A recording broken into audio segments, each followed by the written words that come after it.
قولي لي اول ما شفتي نفسك النهارده قدام المرايه قلتي إيه؟ قلت واو، بس والله العظيم مش مغروره، انا بدي لنفسي طاقه حلوه عشان اعرف اعيش. ها قولي لي اكتر حاجه بتوترك على الريد كاربت. لا ما بتوترش، بقيت اتبسط وخلاص. لو هتوصفي مودك في مهرجان الجونه هتقولي عنه إيه؟ حماس.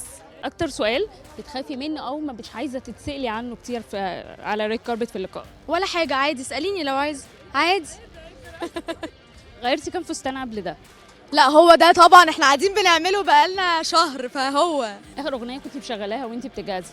توليت الحب جاني. بجد الاغنيه دي كفيله تدخلني في مود رهيب، حماس، لذاذه، اغنيه خطيره. اول حد بعتي له صورتك بعد ما جهزتي وخلصتي؟ لا ما لحقتش اعمل كده النهارده، بس ممكن ابقى ابعت لماما كده اوريها. سؤال، لو في يومك النهارده ساوند تراك ليومك النهارده هتبقى الاغنيه ايه؟ ساوند تراك ساوند تراك ايه؟ انا بحب لالا لاند، عارفه فيلم لالا لاند؟ عماله اشغل الساوند تراك بتاعه.